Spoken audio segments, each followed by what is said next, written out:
ధీరజ్ ప్రేమతోటి ఇలా అంటూ ఉంటాడు. అర్థమైందే, నువ్వేంటో పూర్తిగా అర్థమైంది. ఇదంతా నడిపించేది నువ్వే. 2 కుటుంబాలను కలపాలన్న నీ ఆలోచనతోటే ఇది ఇంతవరకు వచ్చింది. గత కొన్ని రోజులుగా మీ వాళ్లపైన, మీ కుటుంబం పైన ఎక్కడలేని ప్రేమను చూపిస్తున్నావు. మన 2 కుటుంబాలు కలవాలని పదే పదే అంటున్నావు. దానిలో భాగంగానే డ్రాయింగ్ కూడా వేశావు అని అంటాడు ధీరజ్.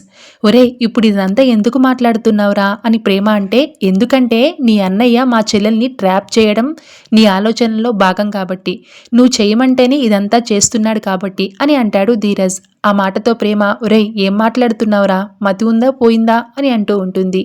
నీ మనసులోని కుట్రల్ని తెలుసుకునే మాట్లాడుతున్నానే.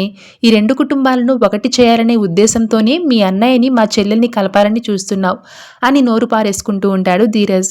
నోరు ముయ్యరా, నీకు బుద్ధి జ్ఞానం లేదు. నీ ఇష్టానికి నువ్వు ఏదేదో ఊహించుకుని నోటికొచ్చినట్లు పేరడం తప్పి నీకేమీ తెలియదు అని అంటుంది ప్రేమ.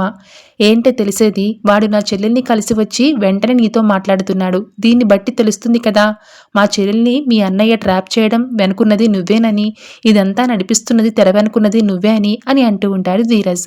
ఆ మాటతో, బుద్ధి లేకుండా మాట్లాడకు. మా అన్నయ్యకు అమూల్యని ట్రాప్ చేయడం కాదు, అమూల్యయే మా అన్నయ్యని ప్రేమిస్తుంది అని అంటుంది ప్రేమ.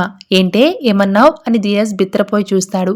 అవునరా, వాడు అమూల్యని ప్రేమించడం లేదు, అమూల్యయే వాణ్ణి ప్రేమిస్తుంది.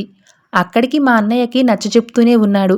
కానీ అమూల్య వినడం లేదు. పెళ్లి చేసుకోకపోతే చచ్చిపోతానని అంటుందంట. తప్పు అంతా మీ చెల్లెలి వైపు పెట్టుకుని మా అన్నయ్యని అంటావేంట్రా అని అంటూ ఉంటుంది ప్రేమ.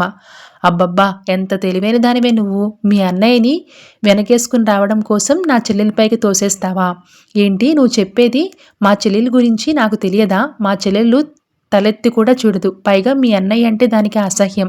అలాంటిది మీ అన్నయ్యను ప్రేమించి వాడి కోసం చచ్చిపోతానంటుందా? మీ అన్నయ్యని కాపాడడం కోసం ఎన్ని నాటకాలు ఆడుతున్నావే.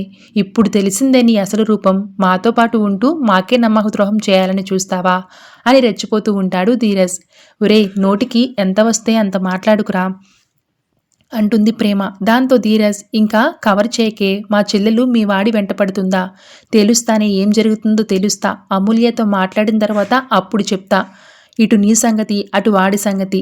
మీ అన్నయ్యని తనని ట్రాప్ చేశాడని మా చెల్లెలు చెప్పాలి. అప్పుడు వాడిని మీ ఇంటి ముందే పాతి పెట్టేస్తా అని ఆవేశంగా వెళ్ళిపోతాడు ధీరజ్.